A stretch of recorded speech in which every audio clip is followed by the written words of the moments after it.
go. So it's interesting. So I have a company called MakerBot, started here in Brooklyn out of a hacker space that we put together to gather a community of nerds who usually sit at home and look at laptops.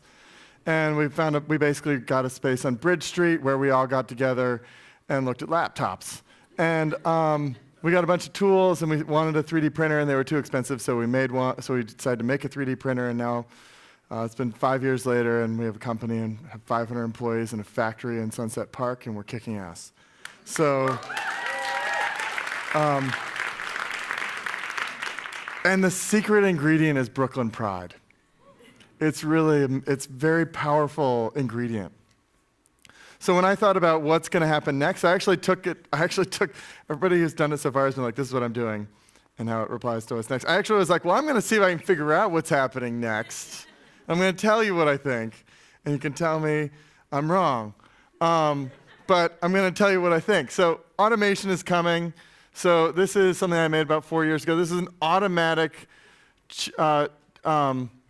grilled cheese maker. And I literally was with a friend, and we were like, let's make an automatic grilled cheese maker. And he was like, all right. And 14 hours later, we're like, we can make cheese on demand from the internet. And what's happening now is like more and more things are getting automated. Like, my email is automated. I like run it through all these filters so I don't have to deal with all sorts of junk. Automation is coming. I can just give you a little picture of this is what, it's interesting actually, we have very little automation in the MakerBot factory. We have a few machines that literally like have a little finger on them and go beep, beep, beep, beep, and go, okay, yeah, it's flat, it's good. But mostly it's actually just people. We ended up, one of the, do I have a laser pointer here? Oh yeah, lasers, always winning.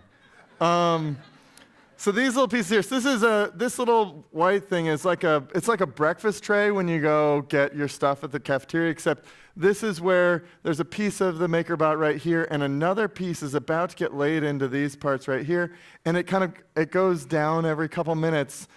Everybody's tray slides, and this is actually up here, a little drill, and it goes zzz, zzz, zzz, and then it goes. And normally in a factory, these are all made in out of wood and bits of bobs, but these are all made on a MakerBot. So we're actually automated. We're using MakerBots to make MakerBots, which is just sort of, I'm just using it as an example of like stupid things that are going to happen in automation.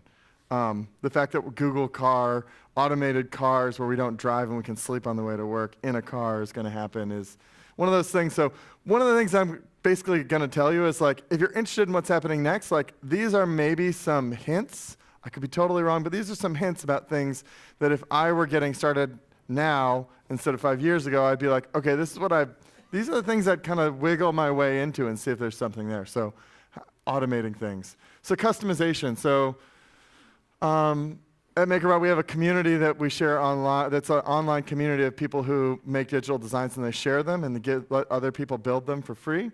And this is something that's basically, this is a customizable napkin holder. Because, reasons. And not only that, but this person over here, Jay Pierce, designed it, and this person has made one and decided to share it with everybody, saying, I made one. And the way it works is you choose your base radius, so you choose how big it's going to be. I'm not sure how many napkins you need to hold on your thing, but you get to choose now. You're not limited by somebody else making a napkin holder for you with only so many napkins. You can choose. You can make decisions. I don't know how big your napkins are, but it doesn't matter because you can choose how big they are. And then it makes, you can make these, which are actually pretty aesthetic. I could live with that. What's cool is that the person who made this made an object. He or she, I think it's Jay Pierce, it looked like a guy on it, but made this, and it's actually a program that leaves all these parts open so that other people can customize it. So this person didn't even make a thing, he made a thing that lets other people make things. So this idea that we can create things that allow other people to be creative is a very powerful force.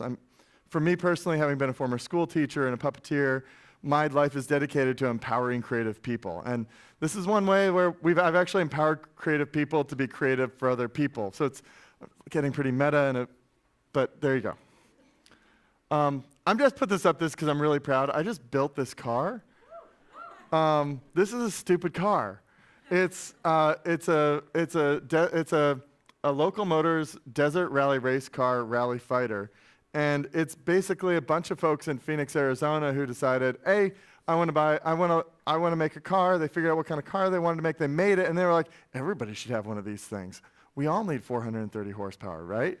And so then they made it possible for anybody to come to their factory and make one. And then I've made it with, so I worked with, me and a friend worked with 2 other folks who I literally learned how to build this car. So like this idea of like customization and the whole, like I got to choose what the colors were gonna look like. I got to choose what engine went in it. I got to choose whether the headlights. And you can now, it's not just about which car you're gonna buy, it's which car are you gonna make? Like we're getting to the point now where we don't have to make choices about what we are going to buy. We don't have to go like, okay, I want a clock, which one should I get? Which ones are available? We're like, oh, well, I need one that fits on my wall and it's got to fit here. You can make that now. Like we're getting this super empowered world. We're entering a super empowered world where you're not limited by what's available. You can be creative, and if other people like it, you're gonna have a business before you know it. So that individual sharing, this is I think this is my 3rd theme. So this idea that, so I was like, okay, well, right now I just got a chainsaw. A long story, but I don't know how to use a chainsaw yet. But what's cool is I don't need to know how to. I do need to know how to use a chainsaw before I use it, but I don't need to. It would probably be good for me to find a real person, but there's actually a whole group called at chainsawsculptors.com, which is 838 members working together and creating instructions and empowering anybody to use a chainsaw. I don't need to go to chainsaw school. I can learn that on the internet. And this is powerful. We used to, just 5 or 10 years ago, we used to have to be like, oh, I want to do something. Well, ka-chunk, there's like gates you have to get through. You might have to get into school. You might have to find somebody with a chainsaw nearby. You might have to do, like, there's all these things that up until recently, you had to be relying on infrastructure and gatekeepers to learn the things you want. Now, like, if there are 838 people on the internet willing to show you how they do chainsaw stuff, I did include a video where you like literally there's a demonstration video of how to like cut a bear out of a log in less than 10 minutes. Like that is skills available for anyone. It's kind of, so there's this idea that anyone can do anything. Like we kind of grow up people telling us, oh yeah, anybody can do anything. And then you go and they're like, yeah, if you just take enough like math courses, if you just do enough this, where we grow up in this sort of like, oh yeah, well I want to be I want to be a pilot of airplanes. And you're like, no, you don't have good whatever, or you haven't done this, or you haven't done that. Like at this point, like if you actually want to do something, barring like the cost of it, which is true, like that's like, well, there's Kickstarter for that now, right? You can actually figure it out and source the resources you need to really learn anything. So this idea of community empowerment.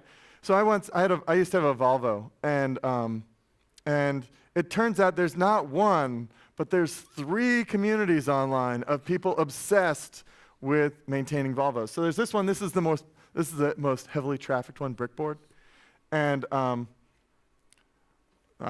we are not thinking of buying this car. Jetta has a blown radiator hose.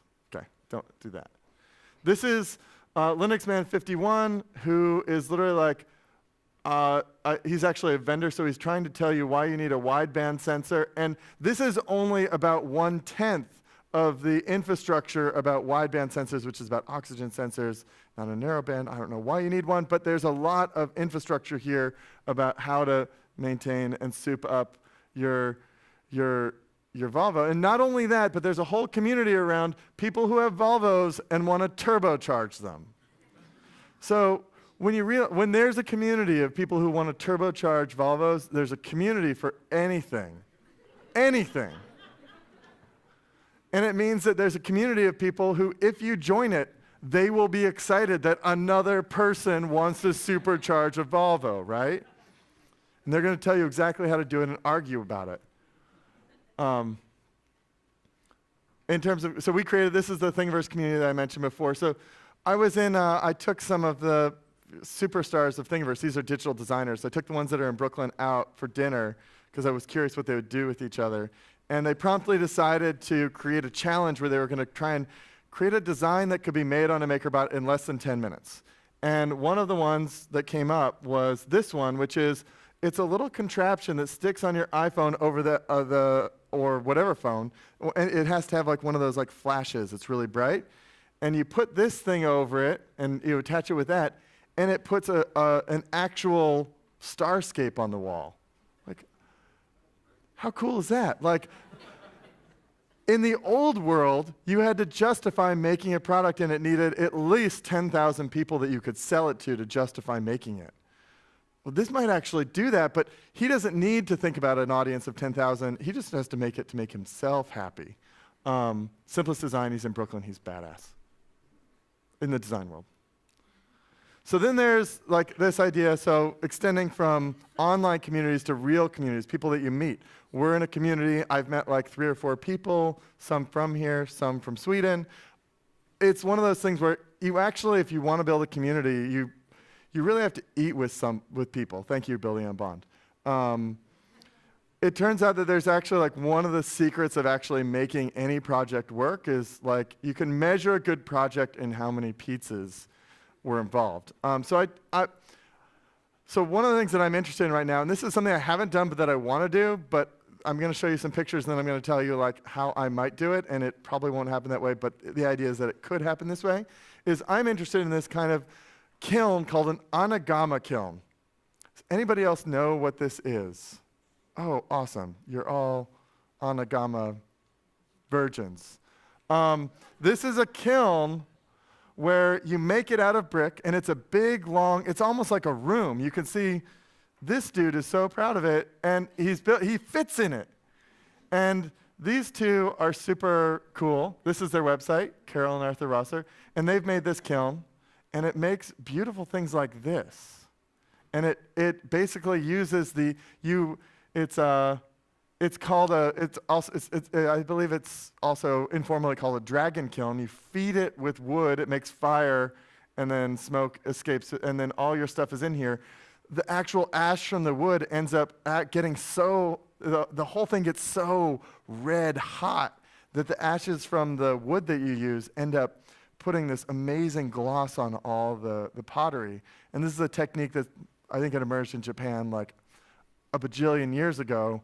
And I was thinking, I found out about this and I was like, I want to do this. Like, I want to build a little room out of fire bricks and fill it with fire. And you sit there for 5 days. You have to have a community because you have to stick wood in it every X minutes or hours, for 5 days straight. So, like, this is like, so you're gonna have to eat together, you're gonna be like totally sleep deprived together. Like, whoever I do this with, I'm gonna be friends with just through like sheer pain and suffering. And we're gonna end up with, I'm not even sure what we'll put in here. Like, we'll have to actually figure out how to do pottery to put it in the kiln that we just made. And it will be some sort of glorious disaster. Look how happy these people are. I want to be this guy. And I love this picture. This woman made this horse, and then it's got some sort of slip on it. And then this is the natural color that would come in. Oh, it's just so like, I don't have to tell you all because we're in a place that makes glass, but like this kind of stuff is like, there's only one of these because this is the way that's made, and there's only there's 2 of them, one's big and one's small. But the idea is like, they're very, like it creates something super unique, and then through this process of fire, it creates this whole special thing. So that was probably not the talk you expected from the guy who makes 3D printers for everyone, but this idea of unleashing passion and obsession and having the infrastructure for us to indulge in the most wonderful, absurd potentially beautiful result kind of things. Just we're on the verge of, we're just at the beginning of something so special in the history of everything. So when I think about what's next, I get excited about what each of you are going to unleash in your lifetime, particularly the absurd things that might seem stupid, things that are wonderful, and then adding just fire to that and seeing what happens when it keeps going. So I'll leave you with that. Thank you very much.